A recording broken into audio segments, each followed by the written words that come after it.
Why many K-pop groups fail in the West? This is gonna be an interesting video. Let's see what this person has to say. After watching Twice's performance at Victoria's Secret and seeing the reaction they've been getting from non-K-pop listeners, and after seeing aespa's performance at Good Morning America, it really got me thinking about why so many K-pop groups fail to truly break out in the West. I'm not really talking about Twice because Twice has a pretty big fan base here in America. Yeah, Twice is pretty huge. It's not the biggest, but it is pretty sizable and respectable. But it's a respected fan base, yeah. When it comes to many other groups, no matter how hard they try, they can never truly capture the West's attention. And today, I want to give my opinions as to why that is. Like who? Who are we talking about? Because I feel like these days, K-pop is a lot more mainstream than it used to be. It is way more mainstream now than it ever was before. And I feel like there's way more eyes on it now than it ever has had. Especially in the West as well. Like, there's so many people that pay attention to it now compared to years ago. Please note that I am from North America, so many of my opinions will mainly focus on this part of the West. Okay. I can't really speak much for Australia or Europe. Plus, when many K-pop stans have conversations about the West, they're mainly talking about America anyways, so let's see. Yeah, let's get into it. The only groups I can confidently say have made it big in the West, to the point where even the average person... Before she starts listing off groups, who do we think? Who do we think made it in the West? BTS, obviously, Blackpink, Twice, New Jeans, right? Who else? Who else is like really, really big in the West? aespa, ITZY, Stray Kids. Oh my god, I almost forgot about Stray Kids. Jesus, Stray Kids are really big. Yeah, I can't really think of anyone else. Let's see what she has to say. And might know who they are is BTS and Blackpink. This Only those two? Controversial, but let me explain. I am not going off of streams or ticket sales or stats. I'm going based off of lived experience as someone who lives in America. Okay. Yes, there are many K-pop groups who have respectable fan bases in America, like Twice, Stray Kids, and even 17. Oh yeah, 17 are pretty big. I didn't know they were that big though. I know they're big, but I didn't think that they were big in the US. I don't live in the US though, so I don't know, but typically whenever something's big in the US, it's known everywhere else, so... But if you go up to the average person in America and ask them if they know what Stray Kids is, they'll be extremely confused, and that's not a drag. True. I mean, the average person doesn't listen to K-pop though, because it is a niche, right? Everything is a niche. It's a musical genre. K-pop is getting bigger and bigger here. It is getting bigger. And like I said, that is true. It is getting bigger. But even then, not everyone will know what it is, and a lot of people still don't like it as well. So these groups have big fan bases in the West compared to their peers.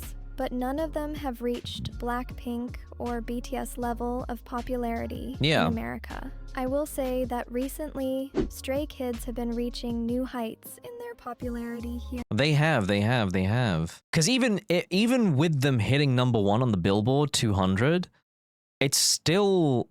like, a lot of people still don't know who they are, even if they are hitting the charts that high, you know? In America. But again, they're still not at that BTS or Blackpink level. Yeah. And that's okay. I'm not here to compare. I'm just here to make a point. I have witnessed so many K-pop groups try their hardest to break into that Western market. But everyone is trying, though.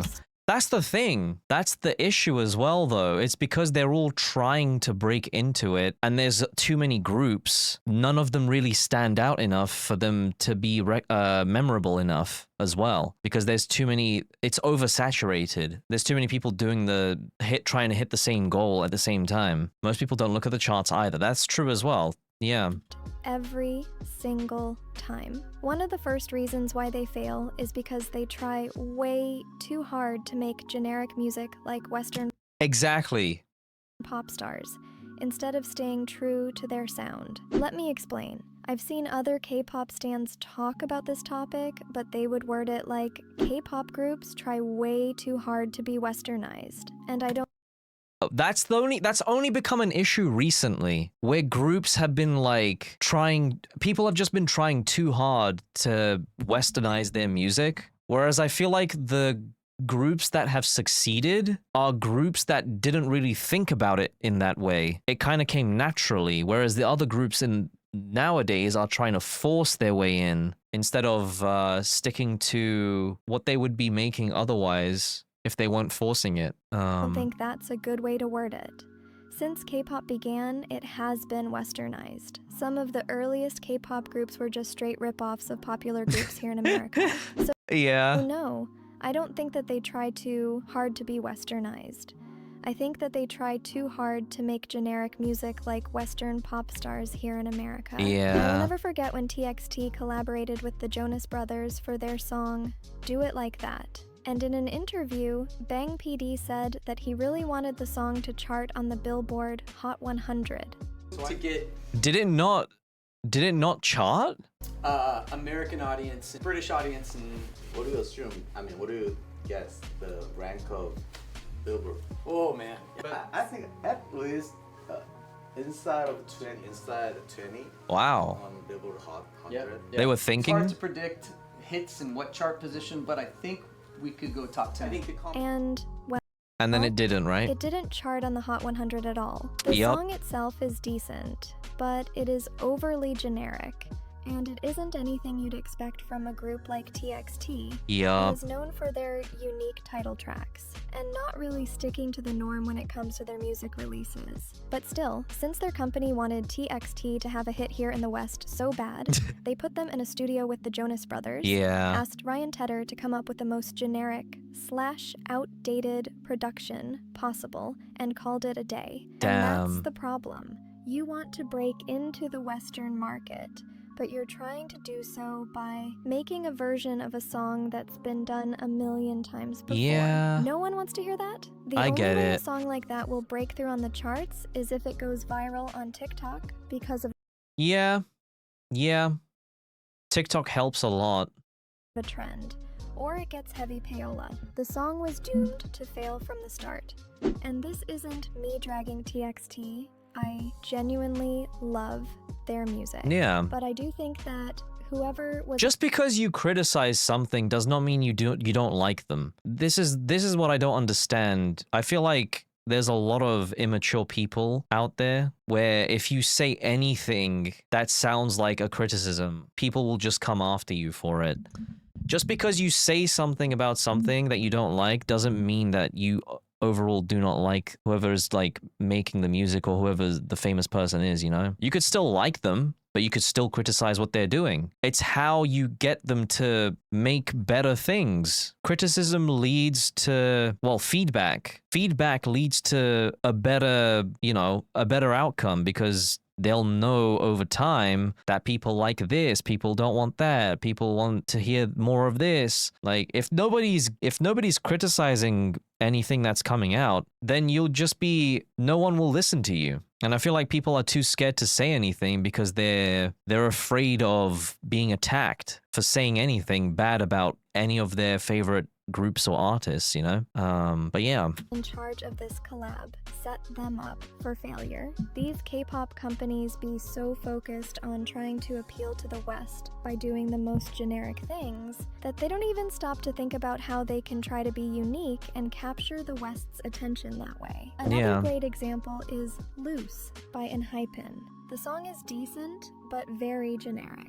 It was obvious that their Which song is that? company only made this song to appeal to Western markets. They even made their US television Wow. performance debut with this song. But sadly, They were on Jimmy Kimmel for that? the song has yet to make any significant impact on American charts. Many K-pop groups have not only great music, but also creative, distinctive concepts. Yeah. However, when they come to the West to perform or promote, their presentations often fall short of showcasing what truly makes them special. Yeah. Like, so many K-pop groups have performed on American television shows like Jimmy Kimmel, Jimmy Fallon, Jennifer Hudson, and James Corden, and they perform on these shows to promote their songs to a Western audience.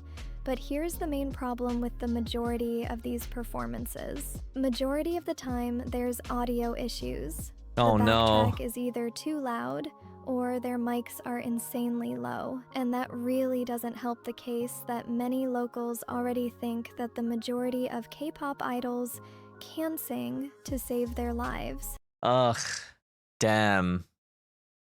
And if there isn't audio issues, the performances are genuinely just boring. I'm not even trying to be shady, but when you watch the majority of these performances, there isn't anything about them that separate them from regular music show performances that K-pop artists do in Korea. I'm not saying Huh. Interesting. Yeah, I get it. you have to do insane dance moves and acrobatic moves and hit Beyoncé-level high notes every performance.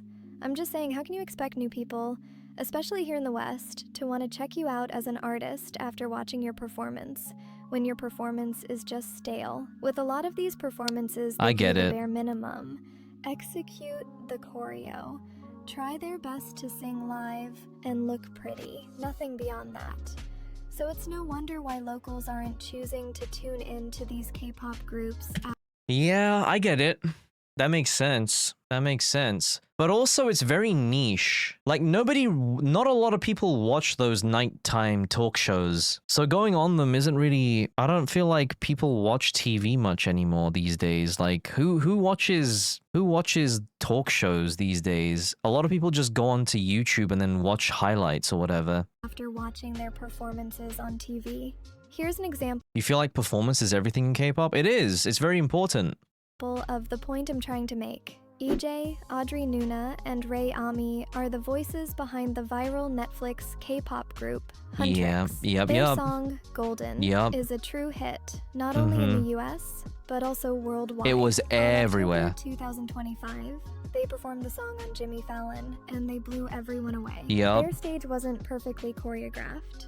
They didn't have an overly fancy stage set. All they had was their genuine talent, and that was enough. Yeah. I used to hate this song, but seeing them perform it live was enough for me to actually tune into this group. And when EJ hit that high note, literally chills. Yeah. Every time it pops up on my For You page or Twitter timeline, I literally have to stop scrolling and give the video my full attention. I feel like this was the first thing to come out of K-pop in a really long time that was actually exciting. The whole album for the Netflix movie was like the first thing that came out in a really long time that didn't sound that actually felt special. And it's probably why it hit #1 everywhere and it went like viral and stuff, because it was just so good. It was a very good album, yeah. It's that good. This performance is proof that you don't need perfection. All you need is talent.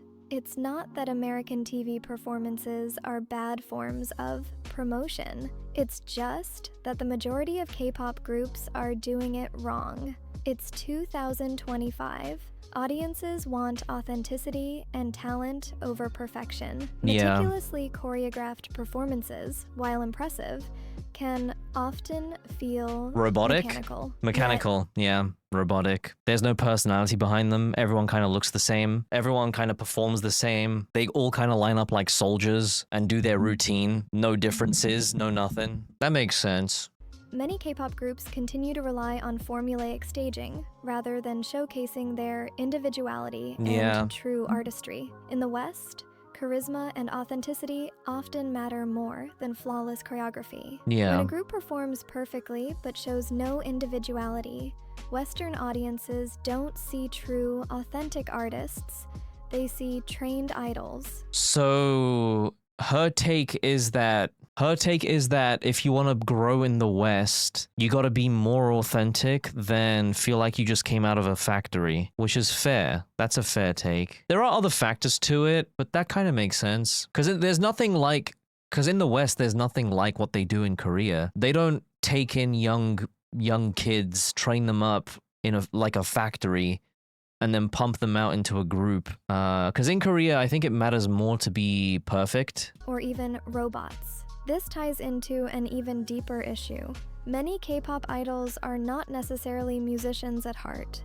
Numerous idols Yeah. have openly shared that they never intended to pursue music What? until they were scouted by entertainment companies for their looks, and Really? later trained to sing and dance well enough to debut. As I've said in previous Wow.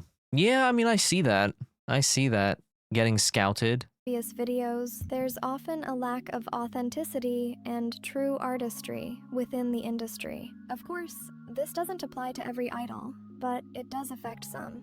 When you're conditioned for years to be flawless and precise in everything you do, it becomes difficult to develop genuine charisma or individuality Yeah. on stage. Much of this responsibility falls They even teach you how to smile. They teach you how to be ready for when the camera looks at you so that you can give your iconic look back to the camera. They teach you weird stuff like that. I've seen a video of someone talking about it. on the companies that create and train these idols. Still, there are performers who naturally possess talent, stage presence, and charisma, and when Yeah. these qualities are nurtured and expressed authentically, the result can be something truly special. And then there's the obvious cultural translation gap.